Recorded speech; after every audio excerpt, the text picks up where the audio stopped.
अयोध्या मंडल के कमिश्नर गौरव दयाल इस वक्त मेरे साथ मौजूद हैं। सर, अयोध्या में कई सारी रिहायशी कॉलोनियों को डेवलप कर रहे हैं सरकारी विभाग, चाहे अयोध्या विकास प्राधिकरण हो या आवास विकास हो, तो ये किस मकसद से किया जा रहा है और ये कब तक इसकी शुरुआत होने की उम्मीद है? देखिए, सबसे जो बड़ा प्रोजेक्ट है वो आवास विकास परिषद द्वारा यहाँ पे इम्प्लीमेंट किया जा रहा है। लगभग 1800 एकड़ में नई टाउनशिप नव अयोध्या के नाम से इसका निर्माण किया जाएगा और इसमें अभी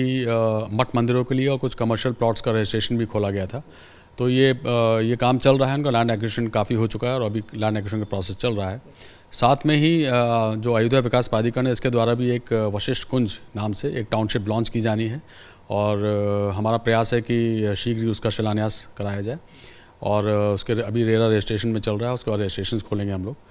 और अयोध्या विकास प्राधिकरण और भी कुछ प्लान किया है हम लोगों ने, जैसे कि हम लोग एक और टाउनशिप प्लान कर रहे हैं और इसके अलावा एक एरो सिटी,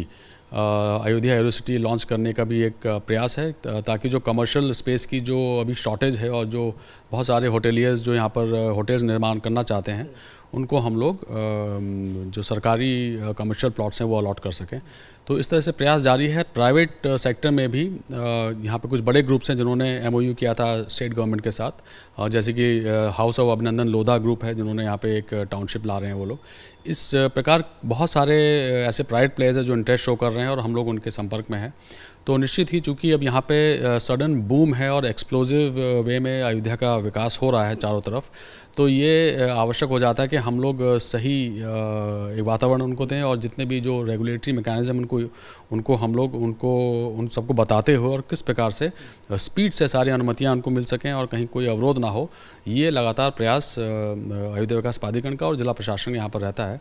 तो हम लोग फैसिलिटेटर के रूप में काम कर रहे हैं ताकि जो भी यहाँ पर इन्वेस्टमेंट्स लाना चाहते हैं उनको कोई दिक्कत ना हो और हम उसको स्मूथली उनके इन्वेस्टमेंट्स को यहाँ पर ला सकें। राम मंदिर का प्राण प्रतिष्ठा होने जा रही है सर, रामलला की, और उसके बाद में हर व्यक्ति पूरे देश में चाहता है, जो भी राम भक्त है, कि उसका कोई एक प्लॉट, एक मकान, फ्लैट यहाँ अयोध्या में ज़रूर हो। तो बहुत बड़ी डिमांड भी होगी, तो ये पूरा करने का कोई रोड मैप सर किस तरह से करें? अब जो ये मैंने आपको बताया, जो टाउनशिप नव अयोध्या आ रही है बहुत बड़ी टाउनशिप है और अयोध्या विकास प्राधिकरण भी टाउनशिप ला रहा है। तो ये टाइम टेकिंग प्रोसेस है, लैंड परचेज करना पड़ता है और लैंड एक्वायर करना पड़ता है और फिर it takes a lot of time. So अब इसमें जो सरकारी प्रयास जो हो रहे हैं उन्होंने आपको बताए हैं और प्राइवेट प्लेयर्स को फिर इसमें और आना पड़ेगा, आगे आना पड़ेगा और उनको उनकी जब अच्छी भूमिका होगी यहाँ पर और वो लोग जब इन्वेस्टमेंट्स लाएंगे तो फिर जो ये डिमांड है और सप्लाई के बीच का जो गैप है इसको हम लोग प्लग करने में सफल हो सकेंगे। पर मैं अभी मानता हूँ कि अभी बहुत सारे लोग जो इच्छुक हैं वो अपने लेवल पे भी लैंड परचेज़ कर रहे हैं और यहाँ के मास्टर प्लान जो अप्रूव हो चुका है फेज़ 1 का अयोध्या, उसके अनुरूप लोग अपने प्लॉट्स यहाँ पर विकसित करने के लिए अपनी ज़मीन भूखंड खरीद रहे हैं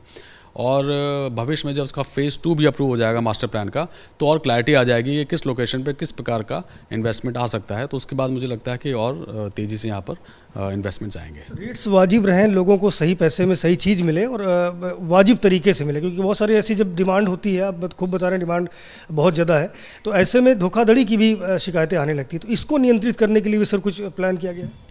देखिए, अब ये जब कोई सेल और परचेज़ होती है तो ये तो मार्केट डायनेमिक्स प्राइस डिसाइड करती है, हम लोग बहुत उसमें हस्तक्षेप नहीं कर सकते। जहाँ तक फ्रॉडुलेंट डील्स की बात है तो जब भी कोई ऐसा मामला संज्ञान में आता है हम लोग जांच करा के उसमें न्यायोचित कार्रवाई करते हैं। पर जो ड्यू डिलिजेंस है वो जो परचेज़र है उसको स्वयं करना होता है और उनको करना भी चाहिए। और जब भी कोई हमसे सहयोग मांगता है, जो बड़े इन्वेस्टमेंट्स हैं, अगर वो चाहते हैं कि हम लोग एक बैकग्राउंड चेक करा लें तो उसको हम लोग चेक भी कराते हैं। परंतु मेरा सुझाव और सबको एडवाइस यही है कि अपना ड्यू डिलिजेंस ज़रूर करें और हड़बड़ी में अगर कहीं भी लेते हैं तो वो जहाँ भी, हालांकि बहुत कम केसेज ऐसे आए अयोध्या में, इसका थोड़ा मतलब things have been blown out of proportion, 1-2 cases ऐसे हैं जहाँ पर इस तरह का हुआ होगा। बट बाय एंड लार्ज जब आप प्रॉपर जांच करा लेते हैं, जांच पड़ताल के बाद ज़मीन लेते हैं तो कोई दिक्कत आती नहीं और बहुत बड़ी संख्या में लोग आ रहे हैं और लोग इच्छुक हैं कि यहाँ पर वो अपना घर बनाए, अपना आश्रम बनाए या अपना गेस्ट हाउस बनाए और होटल्स के लिए इन्वेस्ट करें। तो वो बड़ा स्मूथली चल रहा है, कहीं इसकी समस्या है नहीं। आश्रम का भी जिक्र किया आपने, आश्रम मठ ये बनाने के लिए भी सर लोग इच्छुक हैं देश भर से, साधु संत निश्चित इच्छुक हैं और जो आवास विकास परिषद की जो स्कीम है नव अयोध्या, उसमें एक बहुत बड़ा जो लैंड पार्सल है, एक उसका एक पॉकेट है, वो मठ मंदिरों के जो देश के प्रसिद्ध मठ मंदिर हैं उनको अलॉटमेंट के लिए यमार्क किया गया है। तो वो उसका एक प्रोसेस है, वो लोग फॉलो कर रहे हैं और अभी रजिस्ट्रेशन खुला भी गया था। उसमें जिन लोगों ने अप्लाई किया वो आवास विकास परिषद आपको बेहतर बता पाएगा। तो ये सारे प्रयास चल रहे हैं और बहुत अच्छे से चल रहे हैं। माननीय मुख्यमंत्री जी, माननीय प्रधानमंत्री जी के मार्गदर्शन में बहुत ही अच्छा काम करने का हम लोग प्रयास कर रहे हैं। देश के कई राज्य भी चाहते हैं कि उनका गेस्ट हाउस अयोध्या में हो, तो इसके लिए कुछ विशेष प्रावधान किए गए सर? हाँ, गेस्ट हाउसेस के लिए भी उसी स्कीम में एक अलग से इसमें स्कीम रहेगी और उसमें जितने भी हमारे स्टेट्स हैं उनके गेस्ट हाउसेस के लिए भी वहाँ पे अलॉटमेंट्स किए जाएंगे। बहुत शुक्रिया हमसे बात करने के लिए। मिस्टर गौरव दयाल हैं जो बता रहे हैं कि अयोध्या में बहुत बड़ी संख्या में वो लोग हैं जो